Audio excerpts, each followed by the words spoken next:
Hello, my name is Kevin Tudor, and I'm one of the three hosts of Almost Major, a film podcast dissecting many major indie studios and the films they release. Every week, myself, Charlie Nash, and Bryden Doyle discuss overlooked, forgotten, or bona fide classic indie films via studio-specific miniseries. We've previously covered numerous films from Artisan Entertainment, Lionsgate Films, and New Line Cinema. Titles including The Blair Witch Project, American Psycho, Dogville, But I'm a Cheerleader, Saw, Requiem for a Dream, and Ringmaster, you know, the Jerry Springer film.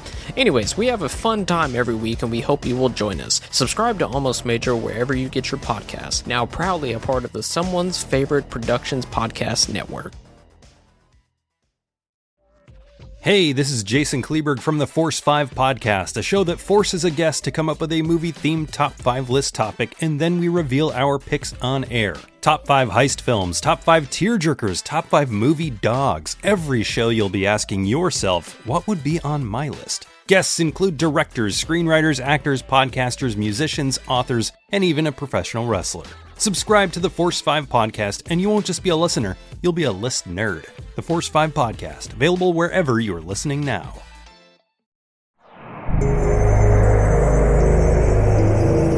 We're in Way Media.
Welcome back, Midnight viewers, to Fusco Fest, where we are taking a look at the filmography of screenwriter John Fusco.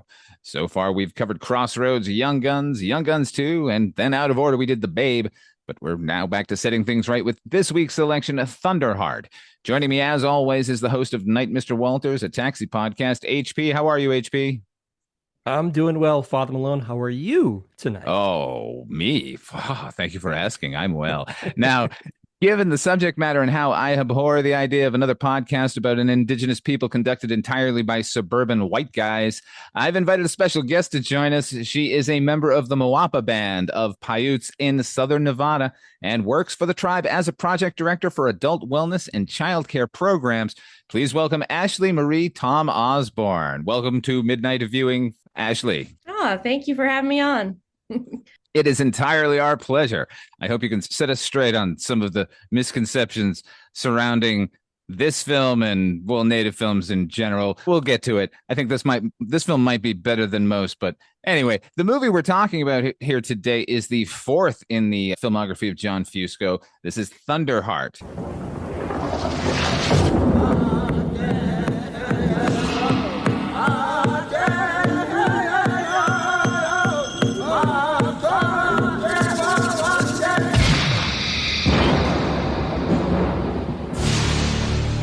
There's been a homicide on Indian land. They sent him to a foreign land. What's my cover? In the middle of America. You're going in there as who you are, an American Indian federal officer. To uncover the truth. Federal officer, hands on your head. Do it! What's your name? Sure as hell ain't Geronimo, Chief. I think maybe you guys got off the wrong exit, yeah? You looking for Mount Rushmore? Who are you? Walter Crowhorse, Tribal Police. You must be the Indian FBI. That's right. Oh, what nation? Ray, they're your own people, aren't they? They are not my people. Hey, look.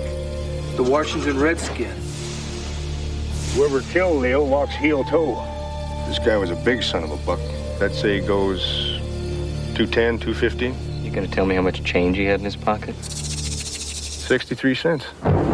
Now, to find the truth, he must face the mystery within himself. He says he knew you were coming here. He was told. Who told him? Spirits. We can't get suckered into that. We're here to take our man and go home. You can shapeshift Shapeshift? into different animals. You gotta stop and listen to the wind. We'll tell you things, Cola. You had yourself a vision. You said you're chasing the wrong man. You said we should follow this. So if either one of us gets hit, Ray, it'll be all she wrote. The owl is a messenger. It means somebody's gonna die.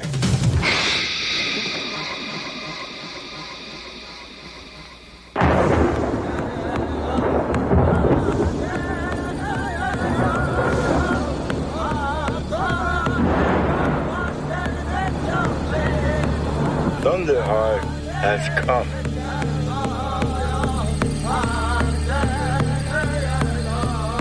Released on April the 3rd, 1992, it was directed by Michael Apted, written by John Fusco, cinematography Roger Deakins. My God. Music by James Horner, starring Val Kilmer, Graham Greene, Sam Shepard, Sheila Tousey, Fred Ward, Ted Thinelk, and John Trudell. It is about a murder that occurs on a reservation in South Dakota. The FBI sends in Agent Ray Lavoie, played by Val Kilmer, based on his one-quarter Sioux heritage. His father was half Sioux. Even though he's had no contact with either family or his culture since the age of 7. During his investigation, he comes up against a corrupt local militia headed by Fred Ward while investigating ARM, the Aboriginal Rights Movement, a group of Native activists that are the prime suspects for the murder. The events depicted are loosely based on the Wounded Knee incident of 73, with ARM standing in for AIM, the American Indian movement, who seized control of the town of Wounded Knee that ended with 3 dead and over a dozen wounded. Now, ordinarily, I would kick it to you, Harris, and ask you about the first time you saw this movie, but I'm going to go straight to Ashly. Ashly, when did you first see this movie? What were your thoughts then? What are they now on a rewatch? When I was probably about in high school, I saw the movie because a lot of my family, we love like watching movies, and we always make the joke like, hey, natives watching natives. So we're always curious about depictions. And even though that, yes, I could say I had a really positive experience, but I have my qualms, which I'll share later. But I honestly think that with the mystery and the cultural exploration, I really that aspect of it, especially like a lot of the themes of discrimination, was really spot on, in my opinion. It still kind of makes me a little uncomfortable seeing some scenes in a way, but it's sort of like in a sense of reality, is because each of us have either been in situations that sort of parallel those kind of lines of discrimination. And then, of course, like the activism and the historical injustice, like that was part of something that really speaks, because that's pretty much, even though that AIM is actually what it's based off of, which is called the American Indian Movement. I kind of like how they kind of incorporated that story in there as well, because in a way, it does need to be heard and seen by larger audiences on such like a huge impact in tribal communities. And then, of course, the cinematography, I'm a big dork for that. I think that the beautiful landscapes of the reservation it really brings a lot of sense of home. I know that it might be a little rough around the edges for people that have never even seen a reservation, because like it's supposed to be loosely based off of Pine Ridge. But even though that we had isolated homes and a lot of struggles with a lot of like social class, especially being in poverty, but I believe that remote reservations are an expression of our resilience, because it really takes tough boots to be living out there. I grew up on one. So yeah, that's kind of what I think overall in general. Right on. HP, what was your first viewing of the movie then? What did you think of it now? So I'm sure I saw this when it was on cable back. It probably aired in 93, I would guess. Obviously a big fan of Val Kilmer then and now. I probably didn't know what to make of it at the time. I didn't know enough about the true world events that it was based on, like Leonard Peltier and Pine Ridge and all of that stuff. So really, I would say watching it in advance for this podcast was kind of a new experience for me, seeing it with kind of more opened eyes and more informed. So and it's hard, you can't disconnect it from obviously the passing of Val Kilmer. So that weighed heavily on my viewing of it. I think it's a fantastic movie. I agree with Ashly. I think this is an important story that needs to be told. I don't think there's enough movies that focus on issues in the Native American population. But having said that, I also agree with Ashly that I had my problems with the movie.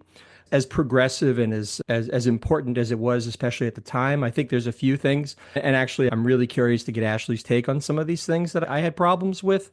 But yeah, this was ultimately this was. It felt like the first time I saw it. This past time I watched it. Are we all talking about the mysticism? Yes. Yes. Yeah. It's the Pretty only much. real flaw in this film. I agree. Mostly, like for me, I think it was like the mixed blood hero trope. Well, with Ray, the mixed heritage, he embraces his native identity, which I mean, like in a lot of instances, a lot of people do have a disconnection with culture.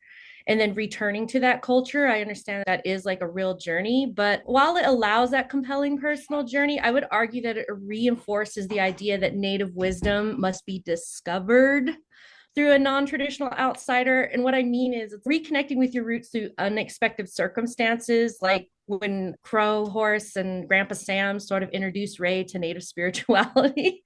But like my specific take is like when the trading of the Rolex for a peace pipe is sort of like a metaphorical acceptance of his identity.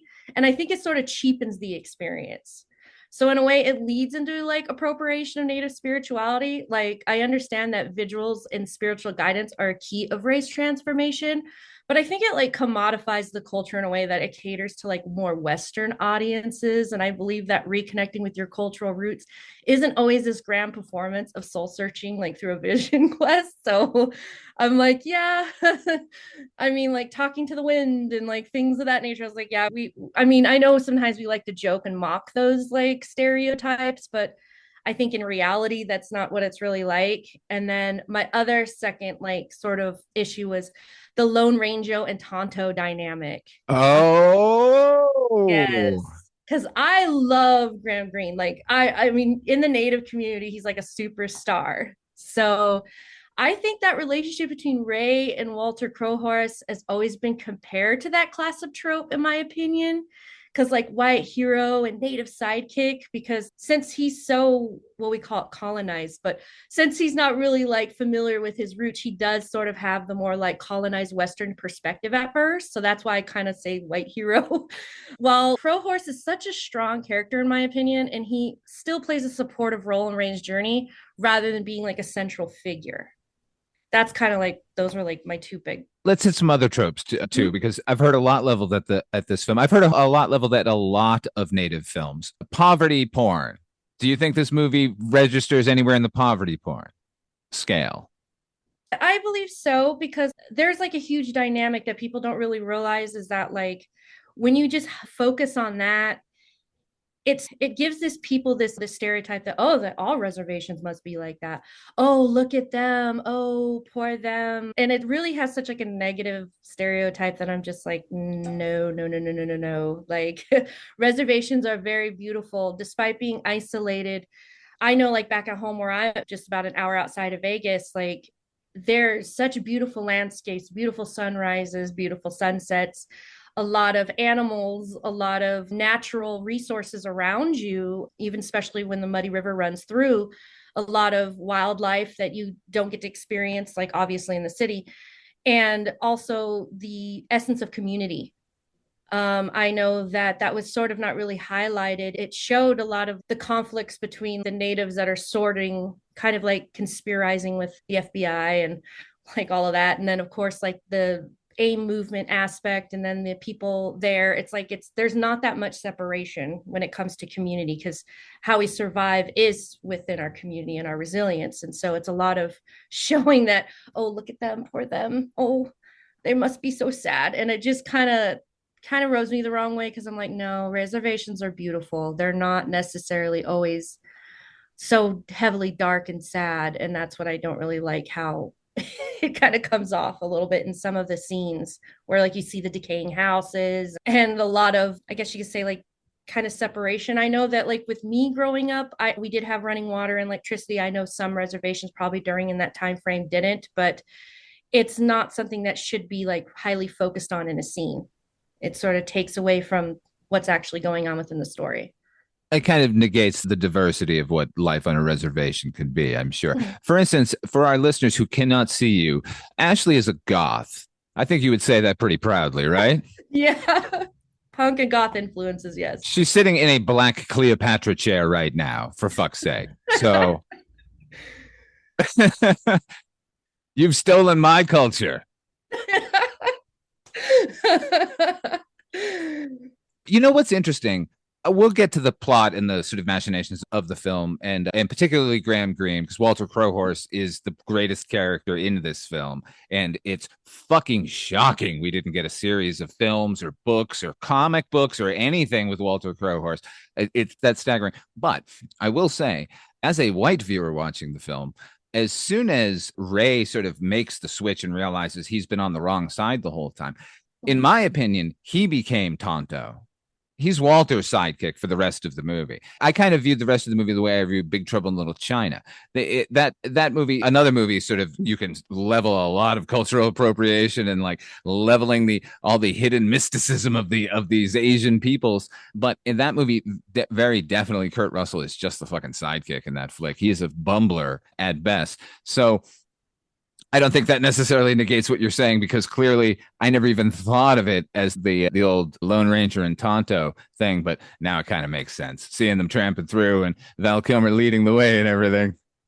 But one of the things I love best, that's a great comparison, Father Malone, The Big Trouble in Little China, because ultimately Walter Crowhorse is always 2 or 3 steps ahead of every move that Ray tries to make, because he understands very quickly that Ray is part of this corrupt situation coming into the reservation, and they've come in, they already know who they want to, the suspect they want to frame up on this. And Walter Crowhorse is very aware of what they're up to. So he's doing his own investigating. So at every juncture, he is way ahead of Ray and the rest of the government folks, because he's the one actually looking for the real killers, looking for justice for this murder. So I think that supports your assertion, Father Malone, that in fact Ray is the sidekick, even though he's the one who kind of leads the charge at the end, the chase away from the government forces. For me, I think Walter Crowhorse, I agree. Number one, he's my favorite character in the movie. And number two, I think that Ray is subordinate to Walter at every point in the movie. Because it takes half of the movie for Ray to even have his spiritual awakening, which is what precipitates his whole change of focus and his change of perception of what's happening. Yeah. Now, I'd like to double back to that, because that was the other trope you kind of had a problem with, and could not agree more. Because here's the thing. If you stripped away all of the mysticism of this movie, it's a fucking perfect movie. It's just an examination of life and what's going on the reservation. You didn't need one bit of it. Like, you can do a fucking Irish story and not go to church at any point. It's not necessary. Yeah, we're known for it, but come on. I agree, because that's sort of like something that I think I've experienced, where I talk about like discriminative like parallels, is that, yeah, he is like way ahead of the game. He knows, he's very aware, and nobody's listening to him and sort of undermines him, disrespects him. And it's like something that like that's what I kind of like about that part of the plot, is that is actually a real experience that a lot of people from many minorities have faced, where these people come in suits, they're trying to tell them what to do, they're not listening to anyone else, they're not even familiar with the community or culture, and they're coming in and telling them how things are. And then like people that are aware, they're like, wait, no. And especially like with, I forgot her name, but she was the school teacher, the other one that really stuck out to me, her character. It's been a minute since I've seen the film, but I remember her quite. Well, you're talking about Sheila Tousey. Her character is Maggie Eaglebear. Yes, Maggie, yes. And the reason why it stuck out to me is that she got educated, and she came back to her reservation to help and to like sort of bring education to the school children and things of that nature. And so it's like, even her character, her importance, like her intelligence was like, I don't want to hear it. You don't know what you're talking about. And I think that also like those like narratives in there really do kind of show that experience, where I don't have an issue with it, because it does really show that contrast, I think. Let me hit you with another trope. The noble savage. Is he present in this film? I would say, what was his name in the wheelchair? Is that Leo, not Leo Fastel, because that was, oh. His character was working with them. Oh, Oh, sorry. Richard Yellowhawk. Yes, Richard Yellowhawk. He sort of played that role of he was obviously corrupted, being utilized as that central figure. And that's what sort of made me kind of go, like, turning on your own people, thinking that you're like probably taking money for it, because that's what I'm assuming, a lot of bribery and all those things sort of happen. And no, he was only doing it because he wanted, they were threatening to put him back in jail. Yeah. He was not to say there's any sympathy for this guy, because we know that he committed at least one murder in the service of the government, but they were putting the screws to him at every juncture. They basically told him under no uncertain terms, you do this or we're going to send you back to Folsom Prison or wherever he was. So he didn't benefit in any way that I could tell, other than the fact that he was trying to stay out of prison. Well, it's just like that manipulation tactic. I was like, because mostly like what I think what has happened from what my experience is, what story's been told to me, is that a lot of the governmental figures, the colonizer figures, will come in, find either a weakness, something blackmailing to kind of hold against you, and it sort of like challenges your inner moral. You know that this is wrong, but I have to think of me right now. And so that's kind of where that I guess, I hate to say it, but savagery in a way, like taking that out on your own people.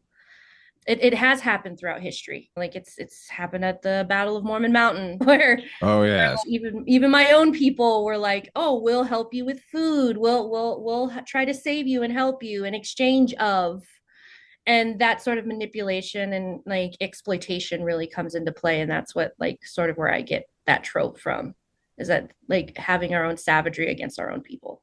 I hadn't heard it put that way. That's very interesting. Now, the final trope I want to get into, this movie is fucking rife with it. Mm-hmm. It's got white people as Indians. It's got a lot of white people as Indians. Val Kilmer swore up and down he had some kind of strain of blood. I guess so, maybe. Fred Ward has no Indian blood. He is not a Native American in any way, shape, or form. Okay. Now, clearly, you said it. They set it up so it's mixed blood, so we can kind of get away with Val Kilmer, and he's good looking. He's got cheekbones. We can forgive him. Val Kilmer should be just automatically accepted by any race. That's kind of my theory on that. That transcends this film and all films. But what are your thoughts on this film? Is this as egregious as others, or does it really pull you out of the movie in any way that they're doing that? Well, let me think. I think when it comes to, let me think.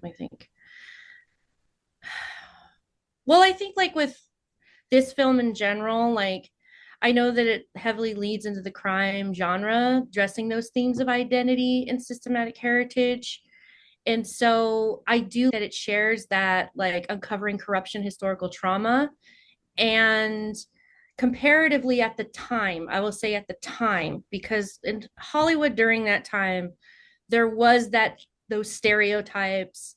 There wasn't a lot of like Native American representation. There wasn't a lot of Native American stories, and they weren't really socially conscious with what they're doing. And so I know that like with this film in general, I do appreciate that they did do their homework. You know, there was some stuff in there that I could say, okay, that was really, I like that they did put some Native American actors in there. I do the use and the dialogue of the indigenous language of the Lakota. I do. There were some there. I mean, other than like the deep mysticism, but like the importance. I think even though that I mentioned that the Rolex with the peace pipe like exchange being cheapened because of the Rolex, but I know that in Lakota culture that receiving a peace pipe, or well, a pipe, they usually call them pipe carriers. They don't really call peace pipes, but they're called pipe carriers. And so they hold that, I guess you could say, that honor as something like very serious, very like honorable, and it means something, showing that like you you have met your place within the community and you are respected for what you've done for your community, because being a pipe carrier carries that medicine. So I do like that there is those certain things that are in there. And then of course, like this dramatization of what happened at Wounded Knee. Like I remember specifically the scene where he's in there with Sam, and Sam begins to speak English to him and tells him about like his experience of what happened at Wounded Knee. And that's kind of where like the gears start clicking with him. So I do like really appreciate those aspects of it, because that's like you said, they took out all the mysticism, it would it would be perfect. And so I look at nowadays, now that there's more content out there for Native American representation being written by natives, like for natives, and I do see that trajectory starting to change.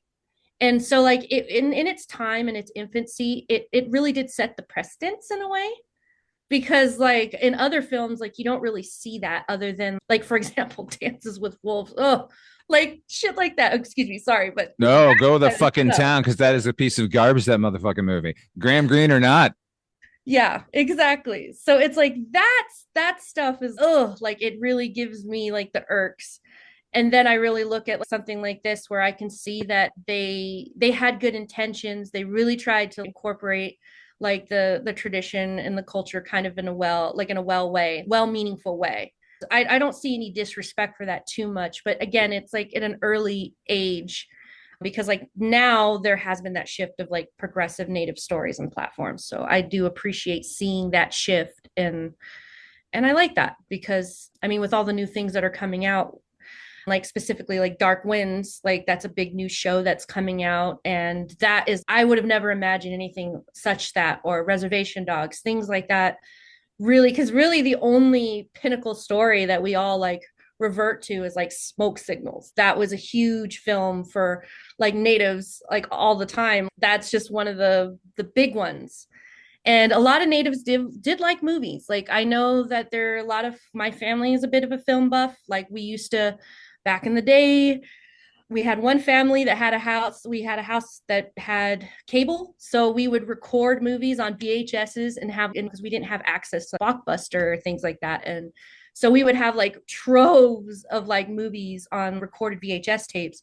And then we would do a lot of our jokes, a lot of the mockings, a lot of references.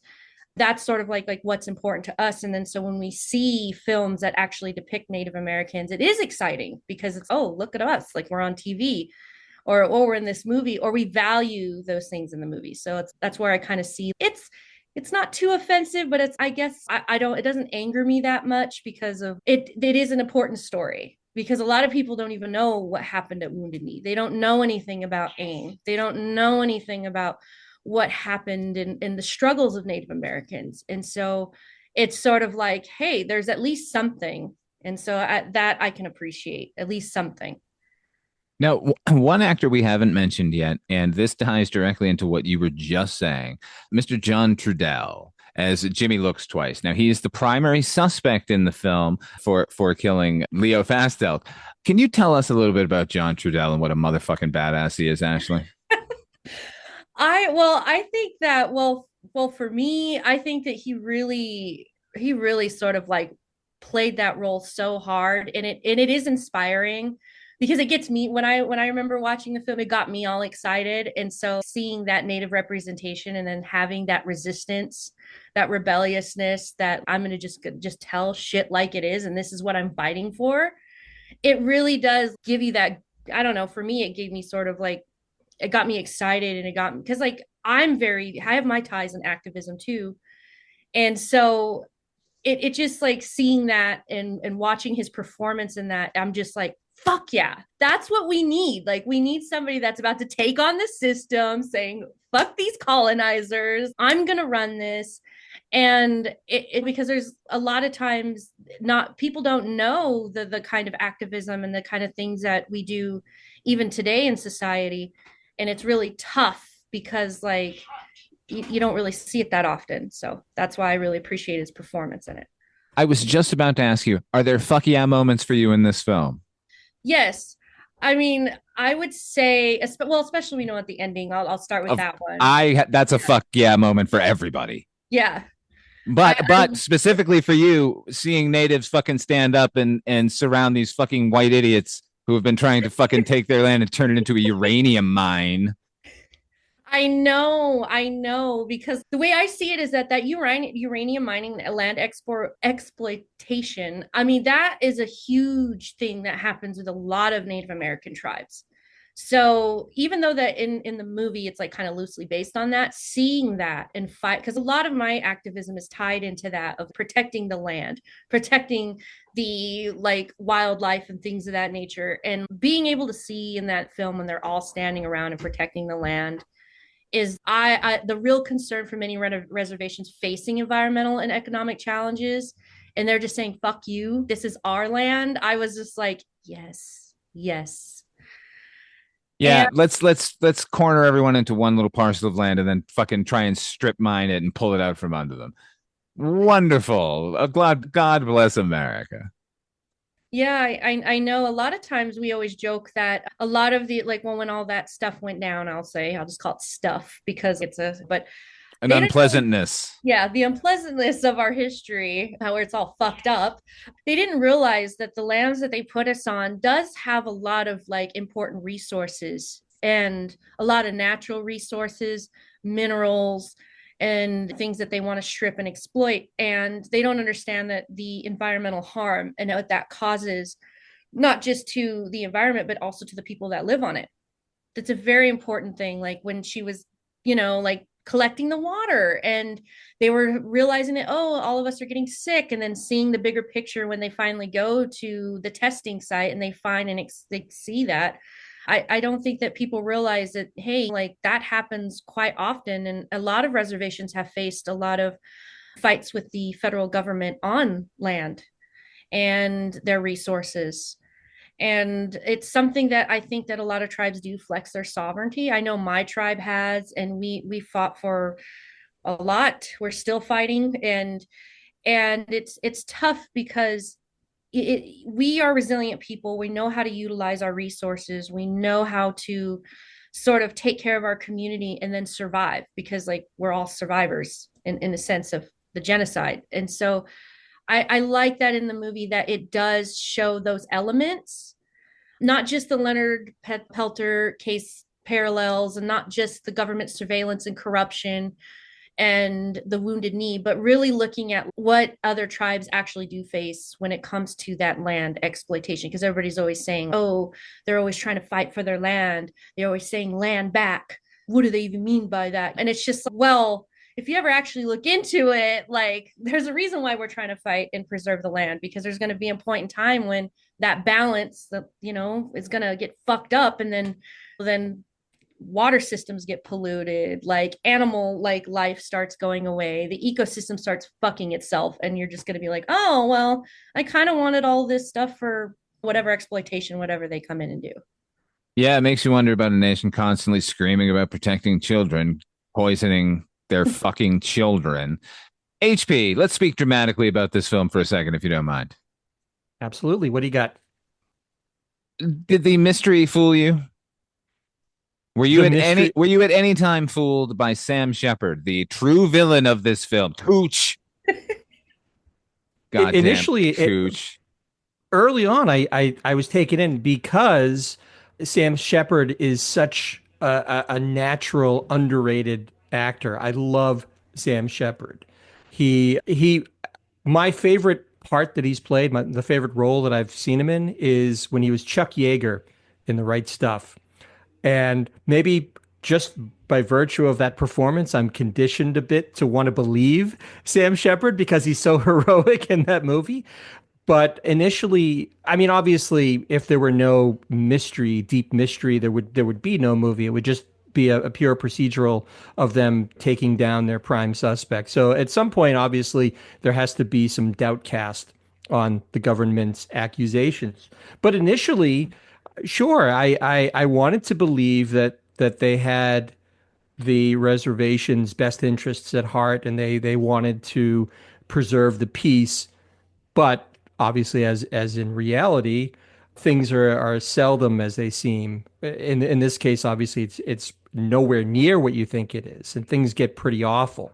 So obviously, by the end, you hate Sam Shepard's character and everything he represents because the depth of the corruption is really exposed. But anyway, that short story long.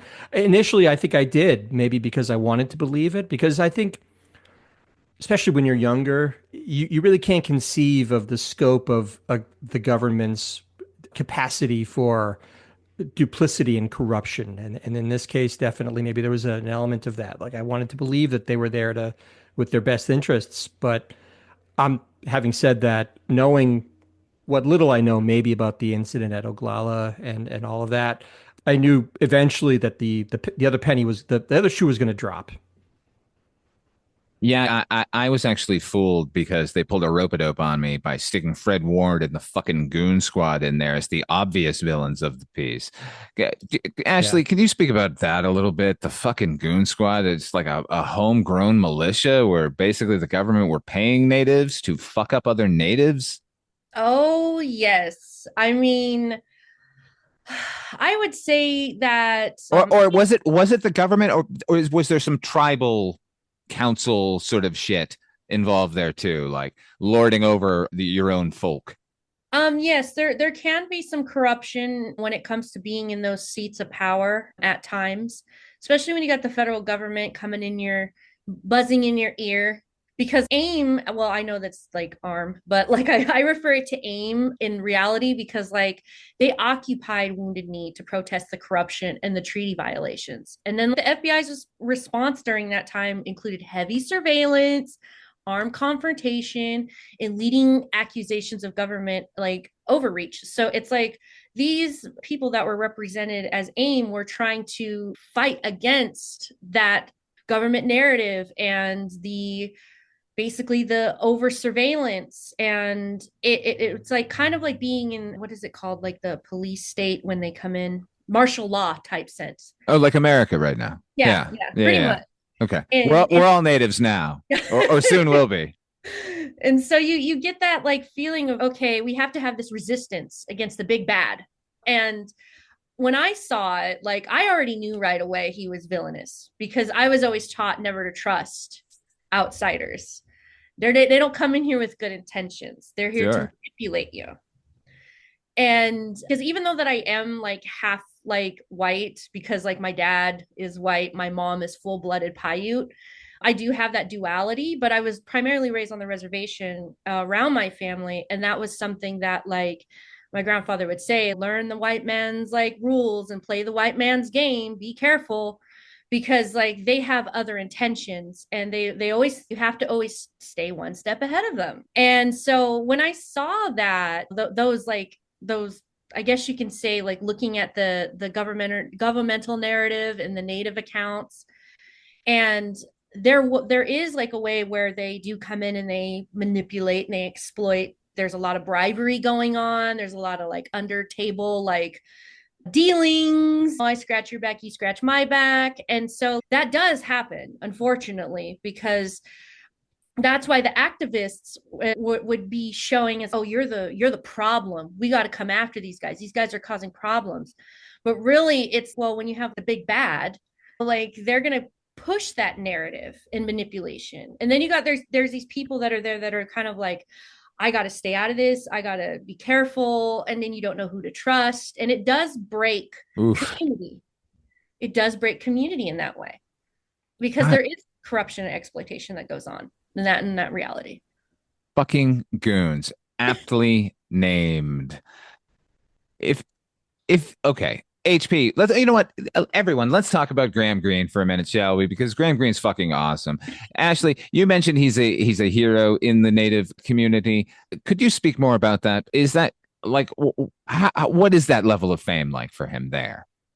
Well, when we see one of our own kind of like out there being a celebrity, being in these movies, and then being highly respected, it's exciting. It's kind of the same thing as Adam Beach, like a lot, and especially with these younger like Native actors that are coming out with these new shows. And seeing them, it's just the community gets really excited because it's okay. Now we have representation. Now we have like natives portraying natives, actual natives. Like it's not something as much as I love Val Kilmer, it's amazing to see our own, like telling our stories, acting out these stories. And it's exciting. And like I will share that I remember when I was down on the strip, I hated to be there, but I had to go there for some reason.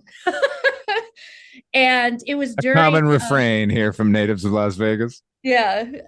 The Res conference was going on, which is like a Native American economic conference. And so like natives from all over the country will come. And I remember driving down because I had to go to one of their events, and I saw like reservation dogs up on a huge billboard. And like me being from the reservation didn't really have much representation, seeing stuff like that, which is very not like for everybody else, it's not that common. It's whatever. It's a billboard. But for us, it's like, wow, look at us there. And I think and plus it's really exciting because then it really kind of ties in youth, having somebody to look up to be excited and inspired by. And so it's just anybody. I'm not saying, oh, Graham Greene's somebody's hero, but I mean, it's just that, hey, like we have a place now. We have a platform now. We have stories and voices now. And I think that gets the community excited. And I mean, it does for me and my family. HP, what's your favorite Graham Greene role? Ooh, this is definitely up there for me. My first exposure, the first time I ever saw him was obviously Dances with Wolves. I think that's the first time a lot of white people, let's say, got exposed to the greatness of Graham Greene. But he's absolutely fantastic in this. But I have to say, everything I've seen him in, he is awesome. Did you see Family Tree, the Christopher Guest series? I certainly did. Ashly, have you seen Family Tree? I'm not surprised if you didn't. It was kind of not very well promoted or heralded, but just to refresh people's memories of it, the main character, Tom Chadwick, inherits this trunk that gives all these clues to his ancestors, and he gets very interested in his family tree, and he goes on all these sort of adventures investigating, sometimes dead ends, of where he thinks he might have come from. And at one point, he believes that there's evidence that maybe he has Native American ancestry. So he goes to a reservation in Barstow, and he meets up with Graham Greene's character, who's the chief on the reservation, Chief Running Bull. And Graham Greene, his character couldn't be more blasé about, because Tom Chadwick is looking for all the sort of tropes of mysticism and all of this. And it's really Chief Running Bull's task to sort of set this guy straight and say, no, that's not the way things are on this reservation at all. It's actually a very simple existence. You're kind of making this up. So he's very deadpan through the whole episode, and he's really, really, really good. But I have to say, and not to say I've seen everything that Graham Greene has been in, but of the things I've seen him in, this Thunderheart would definitely be close to the top, if not the top, because he's such a badass in this. Yeah, you know what I really like him in? Die Hard with a Vengeance. Yes, I forgot he was in that. That's right. Right? He's just one of the fucking cops. He's so good. He's just one of the cops. Yeah, there's nothing. They don't call attention to it. He's just another cop, but he's really good in it. As for me, this is it. Walter Crowhorse, man. Come on. Can we get an animated series? He can voice him. We can get young Walter Crowhorse. Let's get old Walter Crowhorse stories.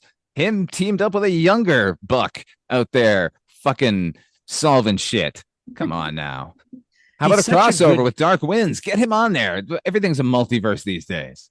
He's such a good cop in this. He's the kind of cop that you would want on your case if your life depended on it, because he's turning over so many stones. He's putting in the effort. He's intuitive as all hell. He's really, really good. Father Malone, you and I have talked about this a little bit offline, but I think we were robbed of sequel where Ray maybe goes back to the reservation and he becomes Walter Crowhorse's sidekick, and they investigate other crimes, and they sort of have their own little adventures, because there's by the time they have a grudging respect for each other, I just think it's just so cool to see Walter Crowhorse, who's so dubious and so skeptical of Ray coming in and trying to go through this investigation, but at the end they have grudging respect for each other. I think that's great. It's a great relationship. Do you think this movie would warrant a remake? Hmm. Or do you think that maybe it's time we maybe get a fictionalized account of the actual events that took place in 73? Maybe a limited miniseries on Netflix or something? I think it's certainly an idea whose time has come. I think, to Ashley's point, there's been so much more representation of Native American culture and pop culture and media. I think there's probably never been a better time to have something authentic produced. So I would co-sign that, Father Malone. Ashley? I think so too, because I mean, it's such an important part of our history, and it's not really talked about. It's not really known. And I think that it's important to see that these occupations do happen. I mean, even with like the occupation of Alcatraz with AIM, that was another big thing. That would be the Trail of Broken Treaties, of course, Wounded Knee, and then the Longest Walk, and of course, like No Dapple, MMIW, all of these like huge movements that happen within like the Native American community. I mean, I'm not just saying, oh, we just need to tell stories about them, but it's just no, we people the way that they like get access is through film, through TV shows. So to me, I see it as sort of like an education tool in a sense that it can actually catch a broader audience of these key events and actually bring in some real like perspectives. And to me that's important, because then, because I mean, all the time, I even to this day, I still face a lot of like awkward conversations and discrimination and microaggressions, and it's kind of embarrassing in a way. Like I don't feel embarrassed for myself. I feel embarrassed for the people that they're really that unself-aware and really out of touch. And I think in 2025. Oh yeah, and I work up in DC, so it's bad.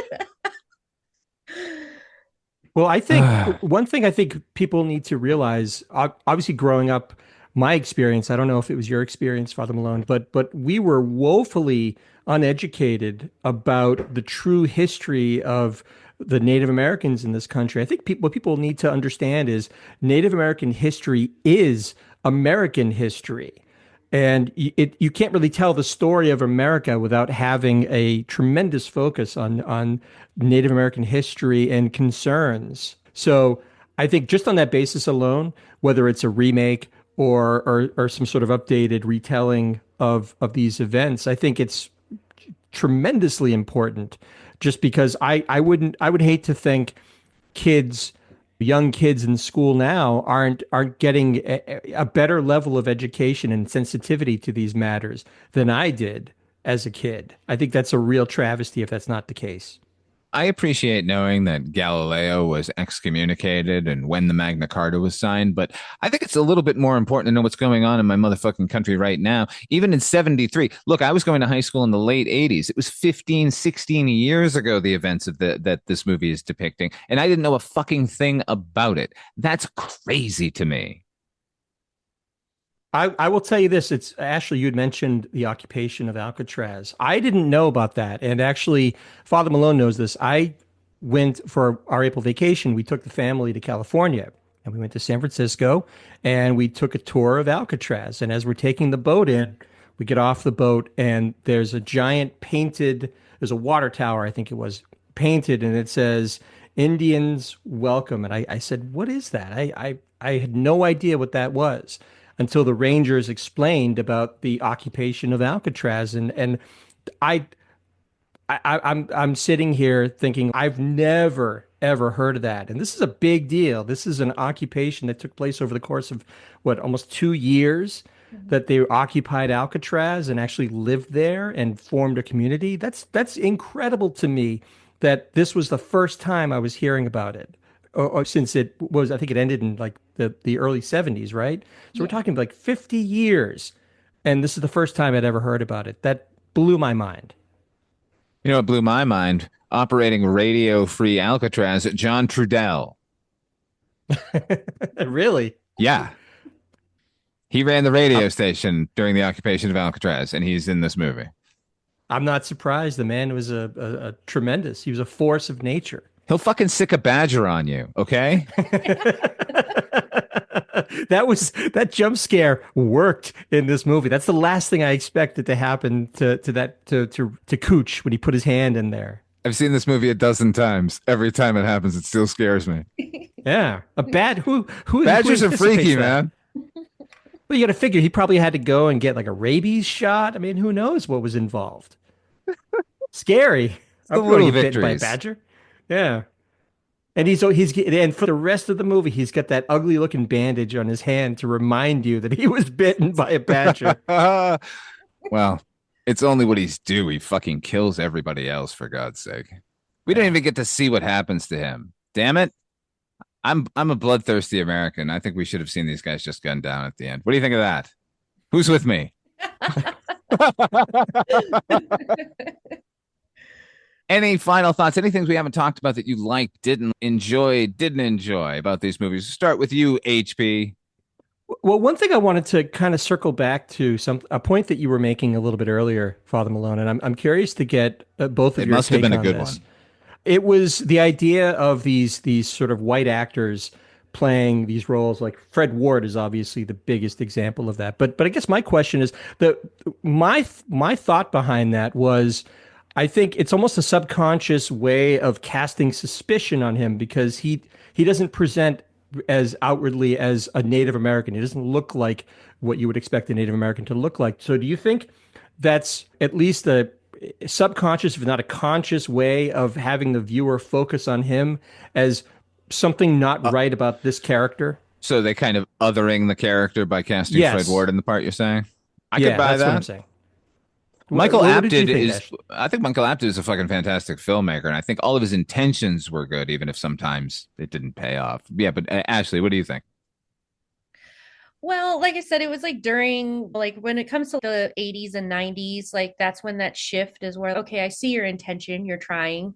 Because before that, it's either the cowboys and Indians and those like really horribly depicted stereotypes. And then I know that there was mysticism in this, but back like comparatively to like Dances with Wolves, it's okay. So what the fuck? Can I ask, is that the common sentiment in the Native community about Dances with Wolves? Okay, good. Yeah. Yeah, we make a huge mockery of it. It's not something that we value. A lot of times we like to joke around and talk shit. And so when I always meet people and they tell that are non-native, they're like, my favorite movie is Dances with Wolves. And I'm just like, oh God, it's like almost as bad as like my great grandma was the great Cherokee princess. It's that cringe. And it's just, so anytime we always laugh about that, we're like, oh, and I know that in this, it did, like I said, they did do their homework and they did have good intention. So I don't have too much of, it doesn't bother me too much in a sense. Yeah, mysticism's a little too much, but because I believe that when you get reconnected to your culture and your cultural identity, it's not necessarily based upon all of these visions. Majority of it is like getting to know your people, having those like oral history and conversations that sort of give you that perspective. Because when the scene of him sitting in the car talking to Sam, and when he talks about like the wounded knee, when you see that shift click, like with me and my personal experiences learning about those instances, my grandparents went to the Indian boarding schools, for example. And when I was in school, I was taught that the boarding schools were great and that they helped our people. And then when I came home from school and was like blabbing on about it, I had to have a really hard conversation. And that's when I learned that real history. And I think that it helped me gain a sense of my identity by unfortunately learning those like harsh realities. But I think that when it's being proposed in this film, it's actually like that scene is so important. That's where you find the identity. That's where you have that shift of consciousness, not the visions, that conversation alone. That's what I believe that should have been the focus.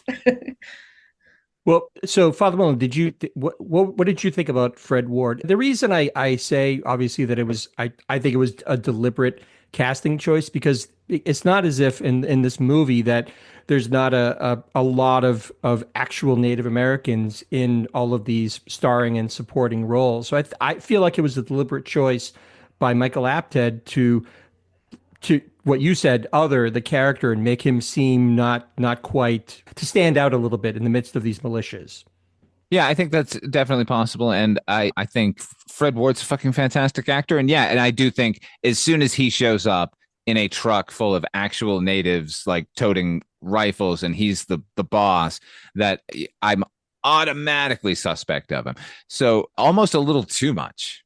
It seems that actually casting a native in that part would have kept the mystery going a little bit better in a way. It might have been a misstep altogether.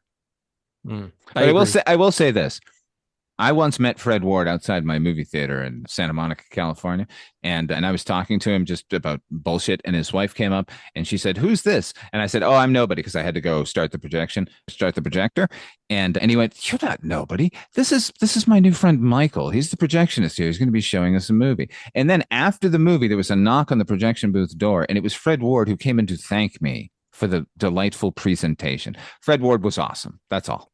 He's awesome. To me, he'll always be Remo Williams. He's Gus Grissom. He's a fantastic presence. I love hearing those stories about what a great guy he is, because it just confirms what a great screen presence he is, or was.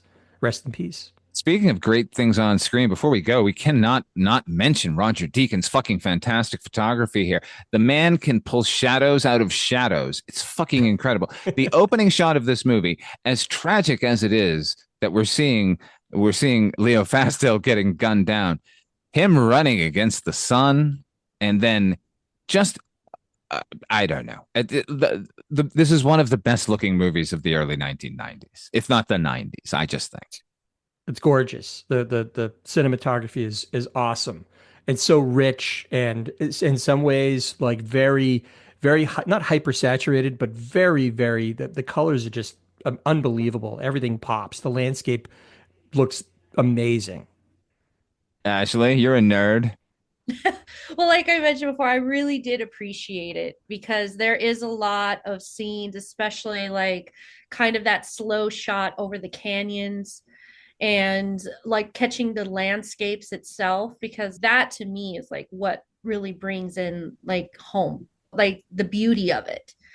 And I think those are probably like my favorite parts of that, is just seeing those breathtaking scenes. And you're right, even though that the shooting scene is pretty graphic, I always say it's like trauma porn, but that, I mean, the way that it was shot, I was like, the colors and watching it go down, it's just it even though it's like a traumatic event, he did really have a good eye on how that looks. Oh my God, it's so gorgeous. And now when you think about it technically, he's squibbed up. There's no digital blood. So as he's flying through the air and getting shot and the blood is splat, oh, it's such a gorgeous piece of film.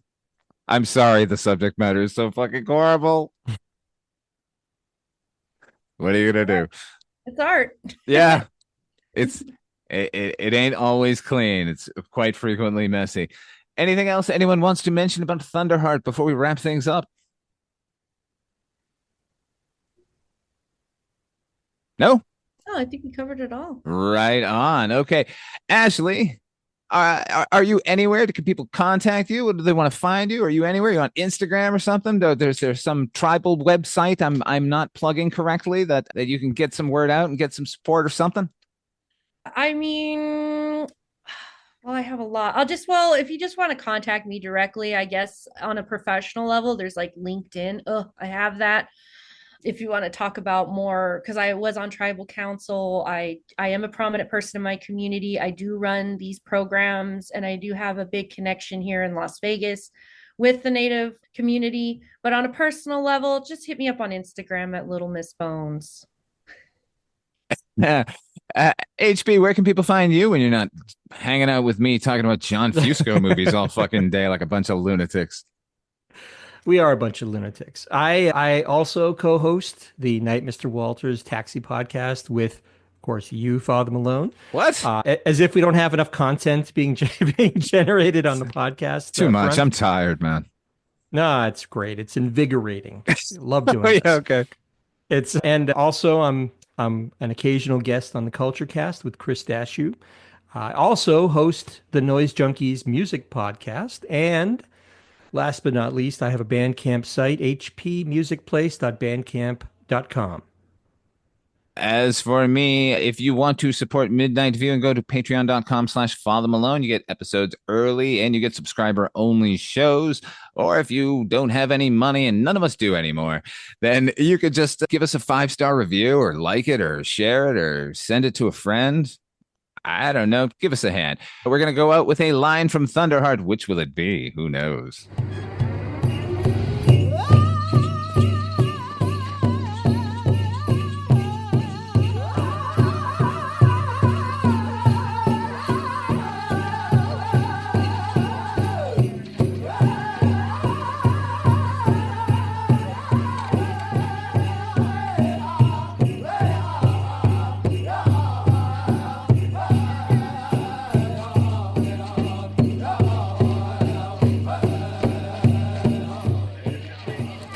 Truck, Ray, where'd you steal it?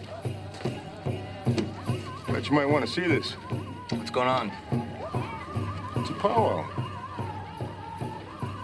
Bet that eagle feather you found gave you a little chub, didn't it? Well, we all have feathers from the same eagle. We share everything on the Reds. Those are my sunglasses. I traded Grandpa. I'll trade with you.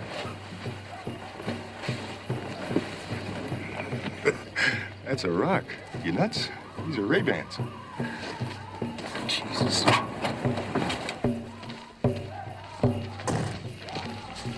You ain't got nothing on Jimmy, do you? You're no cop. Fleeing justice, assault with a deadly weapon, assault with intent to kill is nothing. Sedition, that scum is an enemy of the United States. You know, Ray, when we were kids, we used to play cowboys and Indians. I was always Gary Cooper. I didn't want to be an Indian. Government boarding schools made sure of that. Cut off my hair, washed my mouth out with soap, and I spoke my own language. My own language, Ray. When the armed warriors came here, it was like an awakening. Got the people proud of their heritage, their elders, language. And you call them enemies. Tough call all the way around, isn't it, Ray? Now you just keep on doing that. Tomorrow morning, I'll have Leo's murderer in the Bear Creek Tribal Jail. Screw your jurisdiction. Now listen, you're withholding evidence. You're in deep shit. So sue me.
Hello, this is Aaron West. I am the author of the A24 New Wave.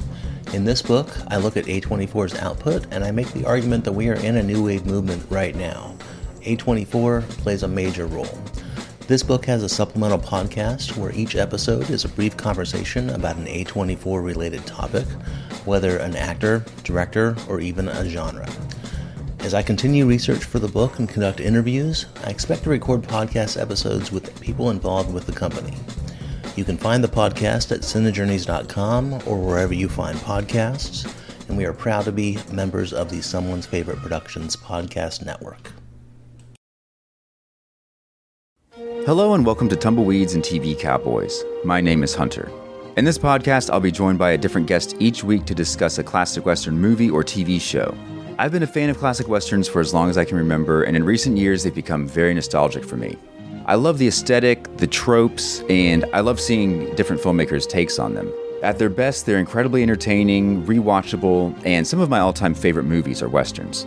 We'll mostly focus on Western movies made in Hollywood, but we'll also be covering spaghetti Westerns, and one thing I'm very excited to get into are Western TV shows. I've got some amazing guests coming on the show, film professors, historians, and podcasters. And Tumbleweeds and TV Cowboys is part of the Someone's Favorite Productions podcast network, and many guests on the show will be from other shows on the network.